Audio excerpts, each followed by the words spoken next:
Welcome my channel Jesus Marvel Ministries Bible Study.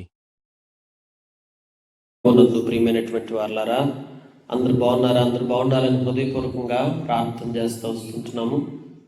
అందరికీ శుభాభివందనాలు.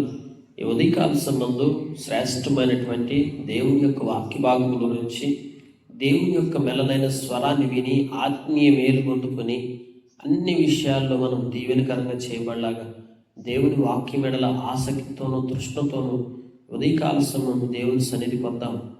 వాక్య భాగాన్ని మనం చూస్తూ వచ్చినప్పుడు ఇర్మియా గ్రంథము 20వ అధ్యాయంలో 1వ వచనం నుంచి 6వ వచనం వరకు ఈ దిన భాగంగా మనం తీసుకున్నట్లయితే ఈ భాగంలో నుంచి దేవుడు మాట్లాడుతున్నటువంటి మాట ఏంటని చూస్తూ వచ్చినప్పుడు, ఇర్మియా ఈ ప్రవచనములను పలుకగా యెహోవా మందిరములో పెద్ద నాయకుడగు ఇమ్మేరు కుమారుడగు పషూరను యాజకుడు విని ప్రవక్తని ఇర్మియాను కొట్టి యెహోవా మందిరంలో ఉన్న బెన్యామీను మీద గుమ్మములందరిని బొండలో అతన్ని వేయించను.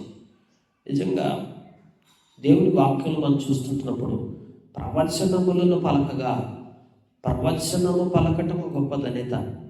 ఈ రోజున నీకెవరైనా సరే ఒక ప్రవక్త నీకు ఎదురుపడి నీ జీవితంలో ఇదిగో ఇది జరగబోతుంది అని ప్రవచనాలు పలికినప్పుడు నువ్వు వాటిని తృణీకరించొద్దు. ఒకవేళ వారు అబద్ధ ప్రవక్తలైతే, అంటే వారు సరైన ప్రవక్తలు కాకపోతే వారు చెప్పింది పొరపాటును కూడా వినొద్దు. దేవుని ప్రజలారా, ఒక నిజమైన ప్రవక్త నోట పలికే మాట నీ జీవితంలో ఖచ్చితంగా జరిగి తీరుతుంది. కనుక ప్రవక్తలు పలికే ప్రవచనాలకి నువ్వు విధేయత చూపించాలి. ఆనాడు దేవుని మందిరంలో ఏం జరుగుతూ వచ్చింది? పెద్ద నాయకుడు ఇమ్మేరు కుమారుడు చూస్తే పషూరు అనే యాజకుడై ఉండి దేవుని యొక్క ప్రవక్తని తృణీకరిస్తూ వచ్చాడు. తృణీకరించి దేవుని యొక్క మందిరంలో తీసుకెళ్ళి అతను బొండ వేసి కొట్టాడండి. కొట్టిన తర్వాత మరి అతను ఎంతగానో వేదన గురవుతున్నప్పుడు తర్వాత తనను విడిపించేసేడు. అంటే తన మనసులో ఎంత ద్వేషం ఉందో చూడండి. అంటే ఎందుకు ప్రవక్తను కొట్టించాలి, ఎందుకు ప్రవక్తను తీసుకెళ్ళి బొండ వేసి తీసుకెళ్ళి అక్కడ ఎందుకు పడాయిసాడు, ఎందుకు అట్లా చేస్తూ వచ్చాడంటే తనకు ఆ ప్రవచనం నచ్చల. ఏ ప్రవచనం అయితే ఇర్మియా నోట పలుకుతూ వచ్చాడో ఆ ప్రవచనం అనేదే తనకు నచ్చలేదు. ఎందుకు అట్లా ప్రవచించాలి, అసలు అట్లా ప్రవచించకూడదు. ఇక్కడ నీకు చూస్తున్నట్లయితే ఈ పషూరు కూడా తన స్నేహితులతో కూడా కొన్ని ప్రవచనాలు చెప్తూ వచ్చాడు. ఈ స్నేహితులకి ఈ ప్రవచనాలు చెప్పినప్పుడు అక్కడ వారు మోసపోయారని రాయబడుతూ వచ్చిందండి. కనుక అసలైన ప్రవచనాన్నేమో తృణీకరించాడు ఈ పషూరు. తన యొక్క సొంతగా ప్రవచనాలు పెట్టుకొని తనకు తానుగా ఇదే దేవుని ఉద్దేశం, ఇదే దేవుని చిత్తం అని అనుకుంటున్నాడు. ఈ రోజున మనందరి జీవితాల్లో కూడా వాస్తవికతలోకి రావట్లేదు, నిజంలోకి రావట్లేదు. నిజం ఎట్లా ఉంటుందంటే అది కొంచెం కఠినంగా ఉంటుంది, కానీ నీతో మాట్లాడుతున్నప్పుడు దాన్ని నువ్వు అంగీకరించి తీరాల్సిందే. దేవుడు నీతో ఏదైతే నీ జీవితంలో జరగబోయేదాన్ని, ఆ కీడుని, ఆ కష్టాన్ని ఏదైతే ముందుగా తెలియపరుస్తున్నాడో ప్రవచనాత్మకంగా దాన్ని నువ్వు సరిదిద్దుకొని ముందుగా మేల్కొని దానికి నువ్వు లోబడి విధేయత చూపించినట్లయితే భవిష్యత్ అంతా ఆశీర్వాదకరంగా నా ప్రభువు నీ జీవితంలో చేస్తాడు. నీ జీవితంలో నువ్వు ఆశీర్వాదకరంగా చేయబడటానికి ఫస్ట్ మూలకారకం ఇదేనండి. ఏదైతే నీ జీవితంలో దైవజనుల నోట, ప్రవక్తల నోట ప్రవచనాత్మకంగా నీకు జరగబోతున్న కీడును ముందుగా చెప్పున్నారో దాన్ని బట్టి నువ్వు లోబడి సరిదిద్దుకొని, ప్రభువా నన్ను క్షమించు, నేను సరిదిద్దుకుంటానయ్యా, ఇదిగో నాది పొరపాటు అయిపోయింది, నేను ఈ విషయంలో కీడుకి కారకుడుగా నా ప్రవర్తన నేను నాయన కాపాడుకోలేకపోయానయ్యా అని నువ్వు చెప్పి దేవునికి లోబడినట్లయితే దేవుడు నీ జీవితంలో జరగబోయే నష్టాన్ని దేవుడు ఆపేసేస్తాడు. నిజంగా కొంతకాలం తర్వాత ఇర్మియాని మరి వదిలిపెట్టేసి మళ్ళీ ఆ బండలో నుంచి బయటికి తీసుకొచ్చినప్పుడు చూడండి, నిజంగా ఆ శ్రమలో కూడా, ఆ భయంకరమైనటువంటి కష్టాన్ని అనుభవించినటువంటి ఆ పరిస్థితుల్లో కూడా మరి ఇర్మియా ఒక మాట చెప్తూ వచ్చాడు. ఏంటో తెలుసా? యెహోవా నీకు పషూరను పేరు పెట్టడు కానీ మాగోర్ మిస్పా బీప్ అనేటువంటి పేరు పెడతాడన్నాడు. ఆ పేరుకి అర్థమేం తెలుసా? నలుదిక్కుల నుండి భయము కలగజేసేవాడు. నలుదిక్కులంటే 4 వైపుల నుంచి నీకు భయం కలుగుతుంది. నీ జీవితంలో ఎప్పుడైనా గుర్తుపెట్టుకోండి, పాపం చేసినప్పుడు, చెడుతనానికి నువ్వు చోటిచ్చినప్పుడు, అవిధేయతకు నువ్వు చోటిచ్చినప్పుడు దేవుడు నలుదిక్కుల నుండి నీకు భయం కలుగజేస్తాడు. ఇంకా భయం ఎలా ఉంటుందంటే నీ హృదయంలోంచి పోనంతగా నిన్ను భయాందోళనకు గురి చేసి నీవు ఆత్మీయంగా బలహీనపడిపోతావు. ఎందుకంటే మనం ఇలా జీవించటం, దేవుని ప్రజలైన వారు ఇలాగ జీవించవచ్చా? నిజంగా ప్రవక్త చూడండి, అంత బొండ వేసినా కానీ, అంత శ్రమ పెట్టినా, అతను కొట్టినా అతను మాత్రం ప్రవచనాన్ని ఉన్నదన్నట్లుగా చెప్తూనే ఉన్నాడు. ఏంటి ప్రవచనం? నీకు నీ స్నేహితులందరికీ నీవే భయ కారణముగా ఉండునట్టు చేయుచున్నాను. నీ స్నేహితులందరూ కూడా నువ్వు ఒక భయకారకమైన వ్యక్తిగా మారిపోతావు. నిన్ను చూసిన వాళ్ళందరికీ, నీ చుట్టూ ఉన్న ప్రజలందరికీ ఒక భయం ఏర్పడుతుంది. నీవు చూచుండగా వారు తమ శత్రువుల ఖడ్గమ చేత కూలుదురు. శత్రువుల చేతికి మిమ్మల్ని అప్పగించబోతుంటున్నాను. యోధా వారిని అందరినీ బబులోను రాజు చేతికి అప్పగిస్తుంటున్నాను. అతడు వారిని చెరపట్టి బబులోనుకు తీసుకొని పోదురు. ఖడ్గమ చేత వారిని హతము చేయుదురు.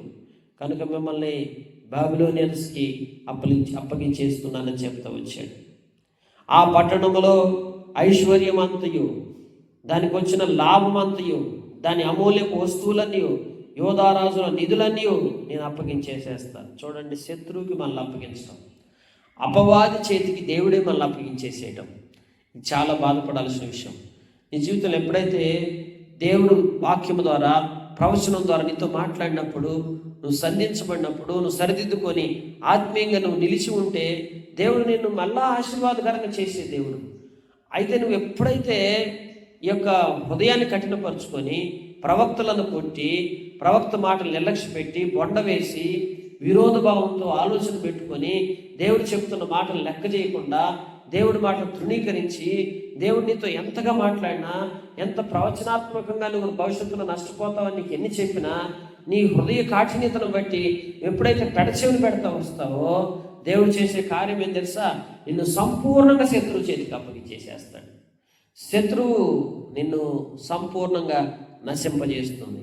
తర్వాత నీ ఐశ్వర్యాన్ని, నీ లాభమంతటిని, నీ అమూల్య వస్తువులు ఏవైతే ఉంటున్నాయో వాటన్నిటినీ కూడా మరి శత్రు చేతికి అప్పగించడం జరుగుతుంది. అంటే నువ్వు అన్ని రకాలుగా నష్టపోతావు. నీ ఆస్తి మొత్తం నష్టపోతావు, అప్పులు పాలైపోతావు. నీకున్న సంపద, నీకున్న ఆస్తి, నీకున్న అమూల్య వస్తువులు, నీకున్నవి ఏదైతే ఉన్నాయో అవన్నీ కూడా శత్రు చేతికి అప్పగించబడి నువ్వు సంపూర్ణంగా మొట్టమొదట నష్టపోతామండి. కనుక ఈ రోజున నీ జీవితం ఎట్లుంది? నీకున్నవన్నీ కోల్పోయావా? నువ్వు సమస్తాన్ని పోగొట్టుకున్నావా? నీ జీవితంలో అన్నీ నష్టపరుచుకున్నావా? నీకేమీ లేవా? ఈ రోజున అన్ని అప్పుల పాలైపోయావా? ఎందుకు నిన్ను శత్రువు చేతికి దేవుడు అప్పగించాడు? ఎందుకు నీ జీవితంలో అన్ని కోల్పోయావో తెలుస్తుందా నీకు?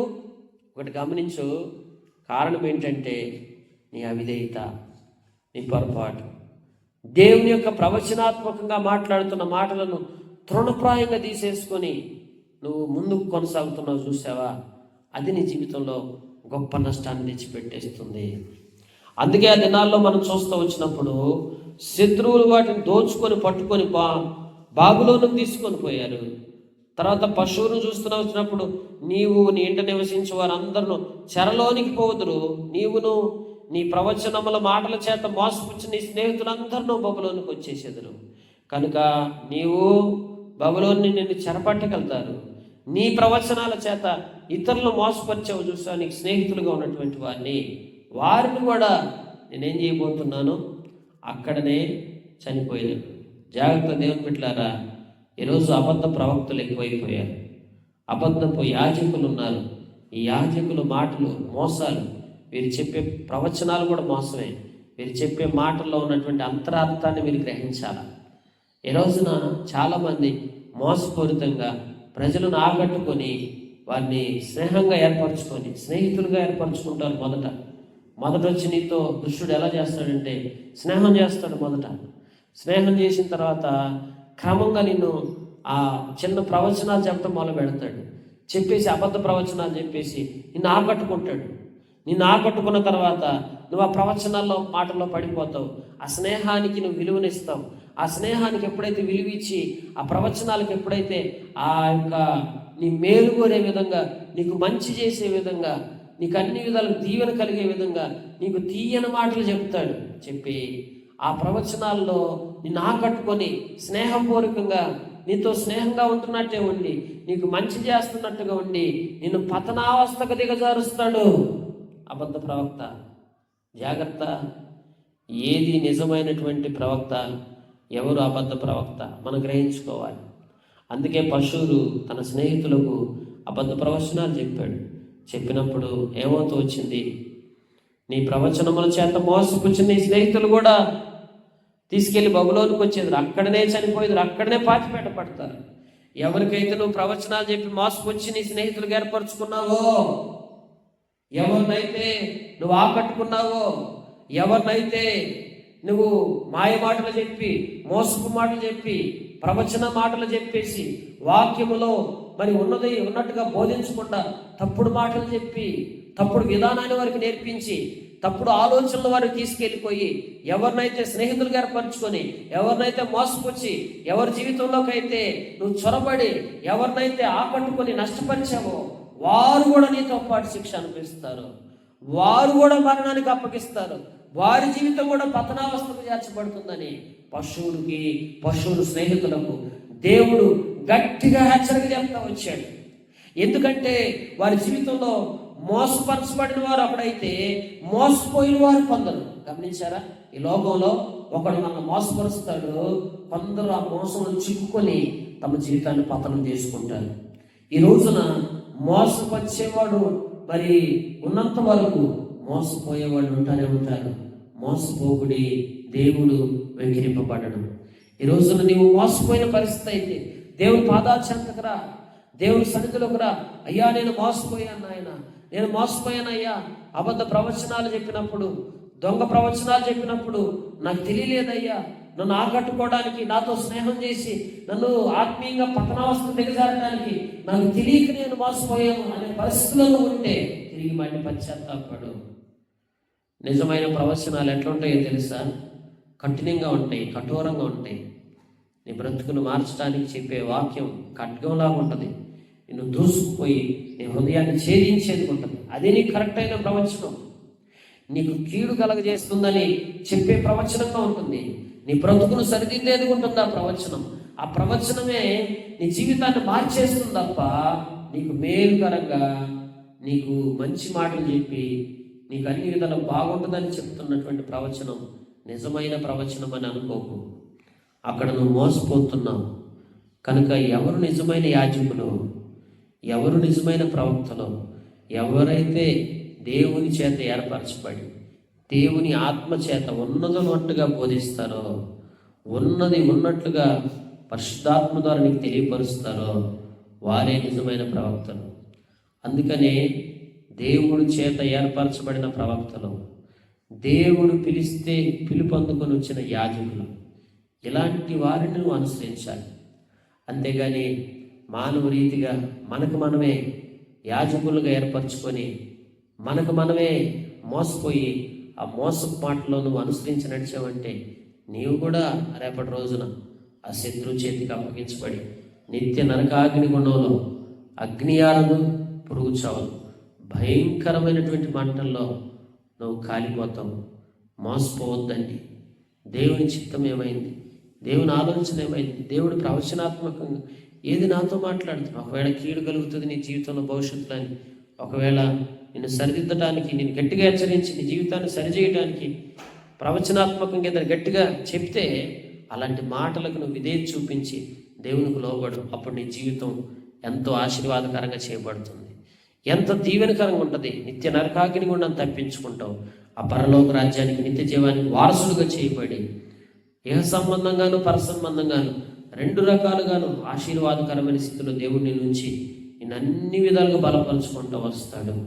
ఈ గ్రహింపు నాకు దయచేయ్యా, ఈ ఆలోచన నాకు దయచేయ్యా, నన్ను బలపరిచి నడిపించయ్యా అని నువ్వు దేవుని పాదాల చెంతకు వస్తే ఈ దినమే నీ జీవితంలో గొప్ప ఆశీర్వాదకరమైన కార్యాలు చేయటం, ప్రారంభించడం, దేవుని యొక్క సన్నిధిని అనుభవించడం, ఇదంతా కూడా ప్రస్ఫుటంగా నువ్వు చూసి దీవించబడలాగను దేవుడి మాటలు దీవించును గాక.